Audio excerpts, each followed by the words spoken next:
But tonight, guys, we have something special going on. Normally, I'm sure you guys are sick of hearing from me and Pastor Evan every Wednesday.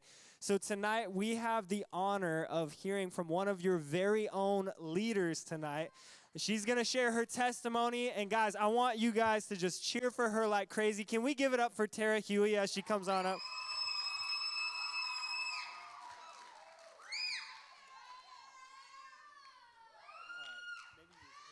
Hey guys, how are you? Hold on a second, I need this one because I'm going to read my testimony to you guys because, thanks. If I don't, I'm afraid that I'm going to go down rabbit trails and I won't stay on time. Right? So, with that being said, I never really realized that when you open yourself up and really ask God to reveal his purpose for you, that he actually would do it. It took me 40 years to finally know for sure what I was being called to do. And it was to share this story to impact many. I always knew God would use my story, but I just didn't know how. All I know is that I needed to write it, and then I needed to share it with as many people as possible. See, the day that I was born, the day that you were born, we were all born with purpose. God made us unique from the very beginning, and he gave me gifts that I would learn to use. And sometimes I would use them for selfish purposes. But then when I finally started to learn how to use them for his purpose as I continued to know him in a personal level. He knew everything that would take place in my life. He knew every single trial that I was going to go through. He knew where I would turn, how I would handle them, and he knew I would make mistakes that would not be pleasing to him, and he knew I was going to make mistakes that would hurt me. But he also knew what my response would be and when I would turn to him when I needed it. It was at the lowest point in my life where he truly started working on my heart. He never once left me or rejected me. It was me who left him. It was me who rejected him. But never, never did he leave me. Romans 8:38-39 reads, "For I am sure that neither death, nor life, nor angels, nor rulers, nor things present, nor things to come, nor powers, nor heights, nor depths, nor anything else in all creation will be able to separate us from the love of the Lord Jesus Christ." Right? See, I knew that, you guys. I already knew that. I knew it all along. I felt it in my heart. I could see it all around me. But I was just too stubborn to listen, follow, or allow myself to live a boring life. Right? Well, at least that's what I thought. At an incredibly young age, I learned that I was a problem child. In most people's eyes, I was hyperactive, most likely a form of what today is called ADD. I was loud, I was out of control, and I started hearing that people didn't want me around. My parents would tell me to go away. My grandfather couldn't even stand to be around me, and my teachers would put me in a corner with my desk facing the wall because I talked too much. It's amazing how fast we start to believe about ourselves what other people tell us we are. Loud, trouble, out of control, unwanted. Sports seemed to be the only place that I actually fit in. It was my outlet. I was good at just about everything athletically asked of me. I excelled at many different sports, and as I got older, it became my escape. People liked me, I was part of a team, and I was good. After high school, I was getting ready to leave for Washington State University, and I couldn't be more excited. I would be free, sort of, to make my own decisions, do what I wanted to do, go to bed whenever I wanted to, right? But to be honest with you, that part of my life was always pretty tame. I concentrated more on sports and my grades than anything else, so staying out late and doing stupid stuff was really not an issue for me. However, not having a parent tell me what to do in and of itself sounded pretty amazing to me. Part of those decisions included not having to go to church on Sunday any longer if I didn't want to. Although I grew up in the church and in Sunday school and even in youth group, it never really stuck. It's just what we were supposed to do. Well, I didn't want to do it anymore. The church that I grew up in was boring. I didn't understand the sermons. The music was boring, and the people were old. My perspective, anyways. Right? I was young. So 5 months into my freshman year, I injured my knee, and this changed things for me in a huge way. I was no longer able to play soccer, and in fact, nothing athletic was even possible at the level that I had been playing at.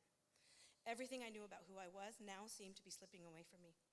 I had to figure out a whole new life, a completely different life, one that I was not familiar with, nor how I even knew how to navigate.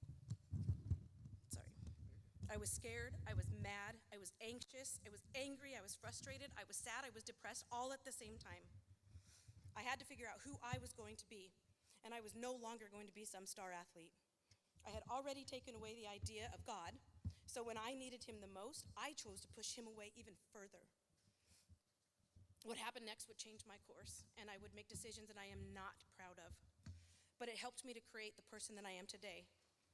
God works even in the dark, even when we don't know that he's there. Towards the end of my freshman year, and still very lost in who I was and wanted to be, I'd made some friends from my dorm who I now was partying with all the time in an attempt to make friends however possible, even though it wasn't in a way that I preferred. We'd go to the fraternity houses, often drink until we were stupid drunk. I would still go to our open gym on campus so that I could ride the bike and lift weights and try to stay in shape. Well, I met a guy there who went roughly the same times as I did, and he was a member of one of those fraternities on campus where we attended parties pretty regularly. We started talking, and eventually we went out on a date, and he asked if my friends and I wanted to come to a party that they were having the following weekend at their frat house, and I was like, sure. So the events that followed would change my life forever. We had been at this party for less than 10 or 15 minutes before this guy friend of mine found me and handed me a beer. My friends and I got separated. I was hanging out with him, and they were flitting around doing whatever they were doing.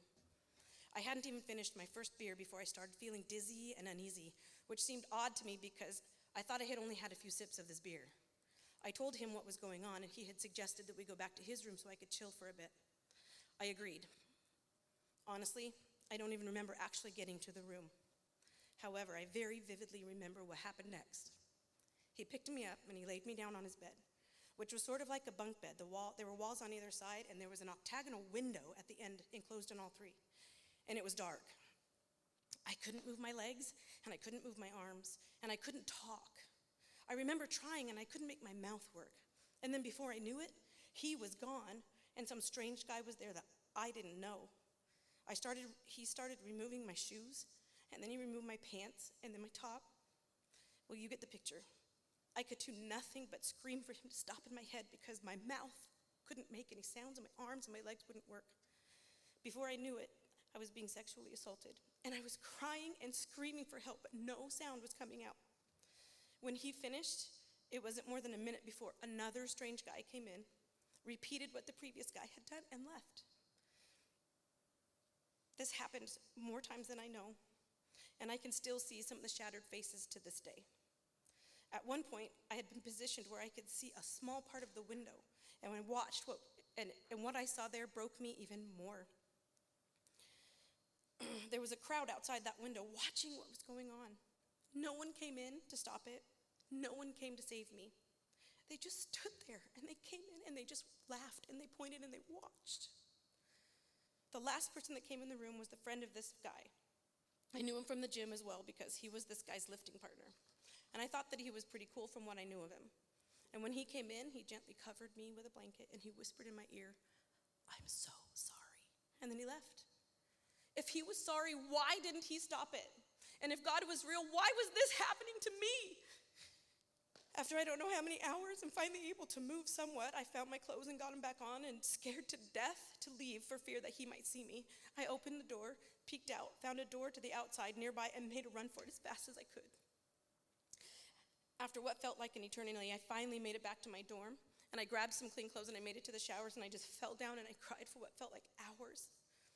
The next morning, my roommates asked me if everything was all right, and I told her that I was sick and just not feeling well. The truth was, I was scared to death to leave my dorm room. I felt like he would find me, and I had no idea what would happen if he did. I felt like every single person on that campus had been watching through that window, and they knew what had happened. I was so ashamed, and I was so embarrassed. That's what I felt. I felt ashamed, and I felt embarrassed. I felt like somehow, even though I had only had a half of a beer, I had gotten too drunk and had given him the impression that that was okay, and somehow I was game. That was not the case. However, this is how I internalized it myself. What I found out years later was that I had actually been drugged that night. I somehow became numb to what the truth was. I never reported it. I never shared with anyone until much later in life when I was attempting to save my marriage. I stopped going to the gym. I never went back to that fraternity. I never even close to it. But what I did do, however, is stop caring about myself and who I was. You see, prior to this incident, I had little to no experience with alcohol or sex. However, I was learning really fast.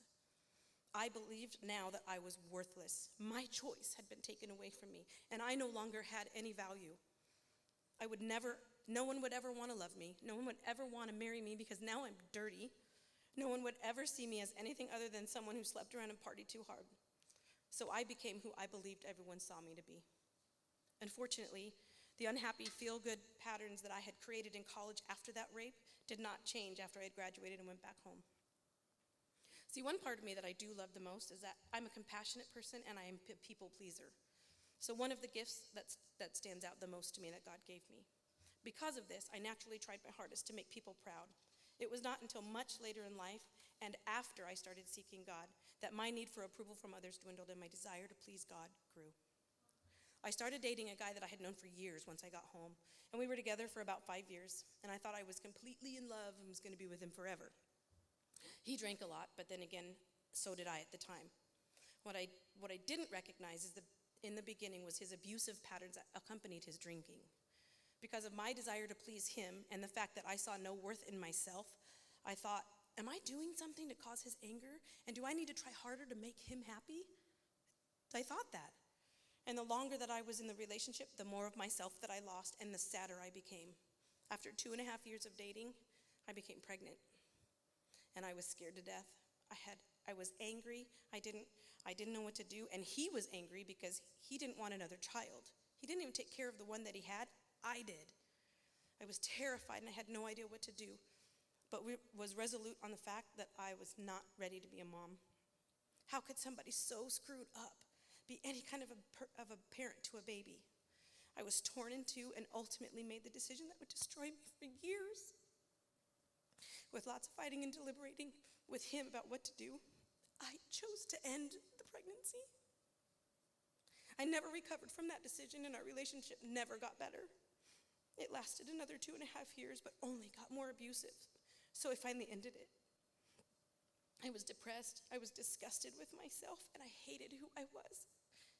I didn't date for a really long time after that. That was the beginning of the search for something different. A search for salvation, a search for God. Having plenty of time to contemplate my current state, I knew without doubt that I needed to change the way that I was living, because I knew that if I didn't change, my life would not lead to anything healthy, and who knows where I would end up. I started small and decided to go back to church with my mom and dad. I'd been contemplating what I wanted my life to look like because I had plenty of time with my own thoughts now. I remember standing in my bedroom, and I just started crying and crying, and I just fell to the floor in a heap, crying out to God on my knees for help because I was just not doing a good job on my own. Proof that subconsciously I knew that he had never left me and that my life would be better with him than it was without him. I begged him to help me change and actually stick with it. I begged him to show me a small glimpse of a life pain-free emotionally. I begged him to show me a better way.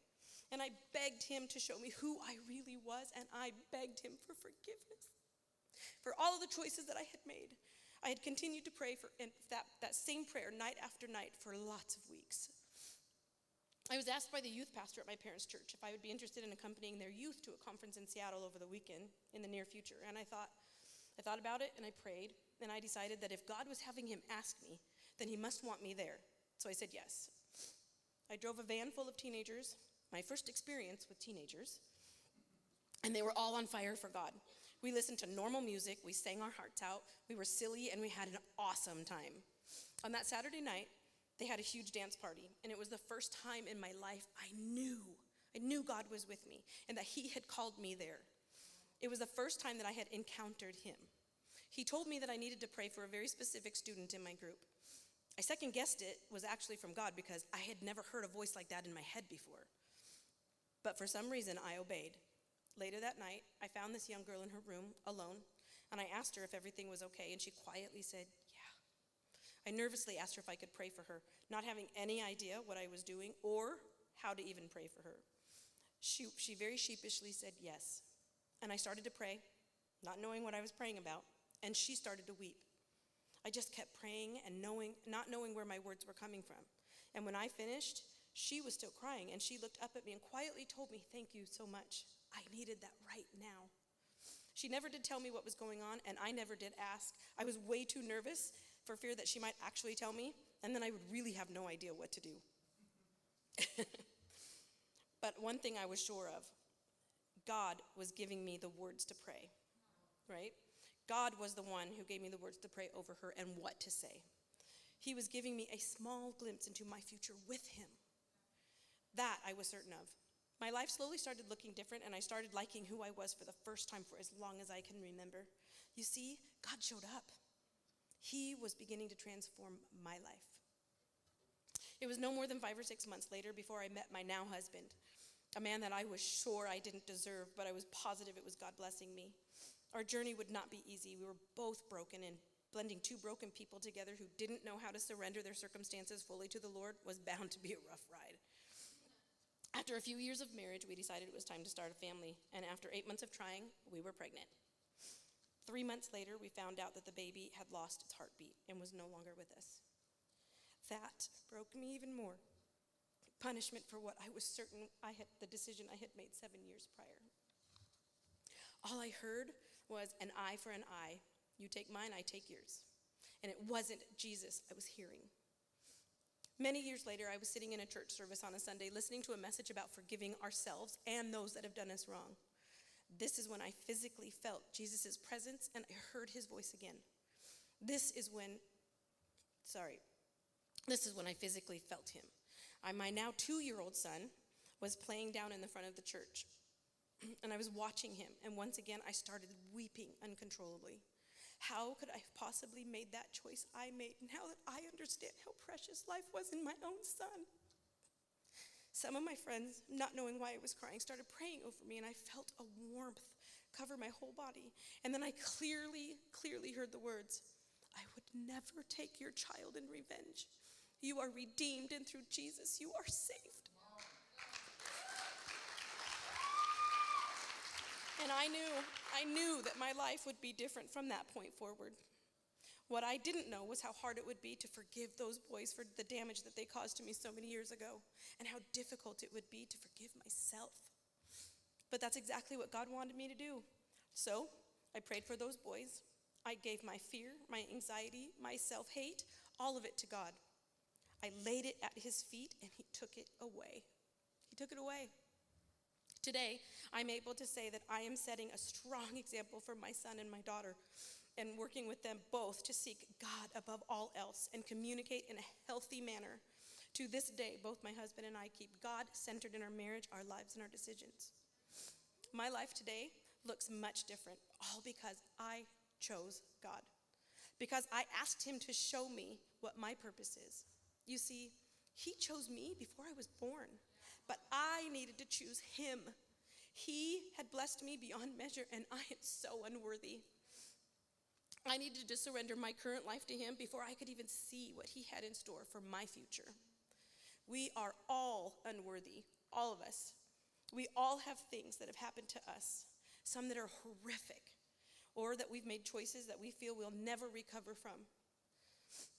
And you are right. We can't, not alone. Not alone. Only through God's grace, mercy, and forgiveness, by the blood poured out on that cross by his only son, Jesus Christ, are we made whole and are we forgiven. None of you will ever have the same journey. Some of you may have never experienced what I have. Some of you may already have. Many of you already feel shameful, worthless, depressed. We are all fallen. We all need forgiveness, and we all need to forgive ourselves and those that have hurt us. We only experience that true love, that true freedom through Jesus Christ alone. I do not know what your story is.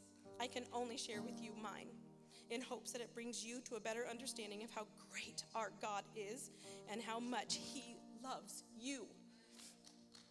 He never once left my side, never. Whenever I called him, he was there. Whenever I cried out to him, he answered.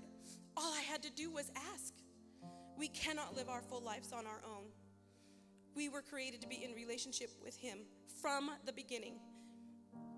And through Jesus' body and blood and the final sacrifice for our falling is that relationship restored so that we can live with God every single day through the Holy Spirit. Right? We just need to invite him in. He is our Father.